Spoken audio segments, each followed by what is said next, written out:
Dia 1º de agosto. Festa das Cadeias de São Pedro Apóstolo. A Igreja Católica comemora hoje um fato extraordinário que se deu na Igreja primitiva e que bem mostra a visível proteção de que goza da parte de Deus a libertação de São Pedro nas cadeias. O acontecimento encontramo-lo referido nos Atos dos Apóstolos, capítulo 12.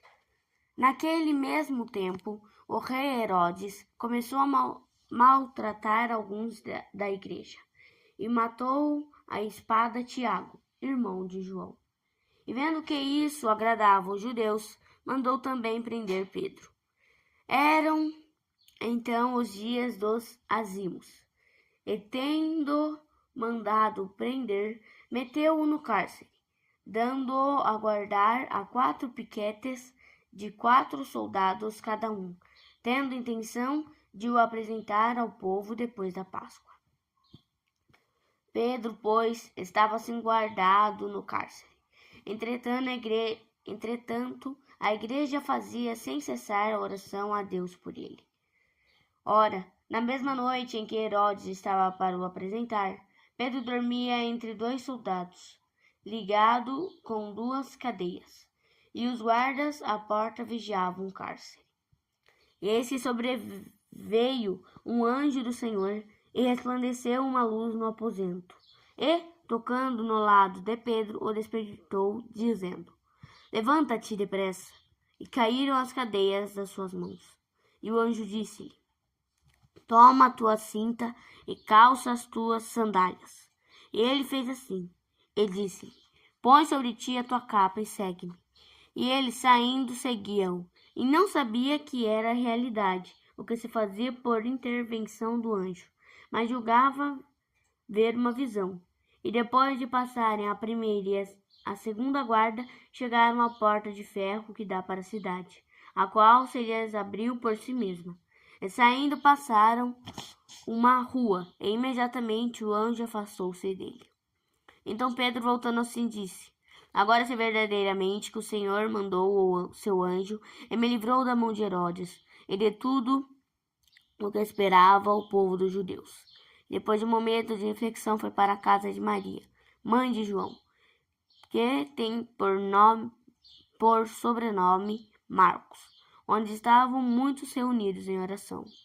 E quando ele bateu à porta da entrada, uma donzela chamada Rode foi ver. E logo que conheceu a voz de Pedro, com alegria, não lhe abriu a porta, mas correndo deu a nova de que Pedro estava à porta. Eles, porém, disseram-lhe: Tu estás louca? Mas ela afirmava que era assim. E eles diziam: É o seu anjo. Entretanto, Pedro continuava a bater, e tendo aberto, viram-o, e ficaram estupefatos. Ele, porém, tendo-lhes feito sinal com a mão para que se calassem, contou-lhes de que modo o Senhor o tinha livrado da prisão, e disse: Fazei saber isto a Tiago e aos irmãos. E, tendo saído, foi a outra parte. As correntes com que Pedro estivera preso caíram nas mãos dos cristãos, que as guardaram na igreja de Jerusalém, como relíquia de grande valor. No ano 439, o patriarca Juvenal as deu de presente à imperatriz Eudoxia, que, por ocasião da peregrinação aos santos lugares, merecera a gratidão dos cristãos por sua liberalidade. De posse de ambas as correntes, Eudoxia mandou uma à filha, chamada igualmente Eudóxia, casada com Valentiniano III, imperador romano.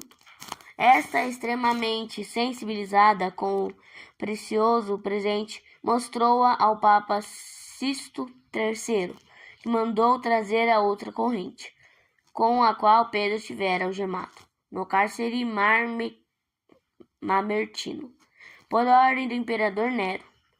No momento em que confrontaram as duas correntes, essas, como se tivessem ficado com vida, se uniram estreitamente, formando uma só corrente.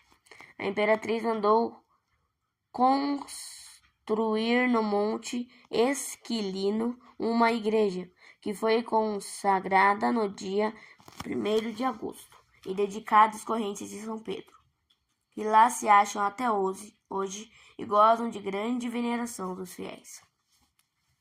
Que esta veneração é do agrado de Deus, demonstram os fatos maravilhosos que se deram no decorrer dos séculos em relação àquelas correntes. A pedido do povo cristão, os papas consentiram que das correntes fossem tiradas partículas que, embutidas em cruzes ou chavezinhas de ouro, passaram para veneração particular, como preciosas lembranças do príncipe dos apóstolos. O fidalgo da Lombardia, assim refere São Gregório Magno, fazendo de uma dessas chavezinhas objeto de escárnio, ficou possesso do demônio e suicidou-se. Um outro fidalgo que se achava na comitiva do imperador Otão I estava possesso do demônio. Ficou livre da possessão, no momento em que lhe suspenderam ao pescoço as correntes de São Pedro. Reflexões. São Pedro, embora inocente, é perseguido, metido no cárcere e condenado à morte. Deus permite que seus mais dedicados amigos sofram injustiças.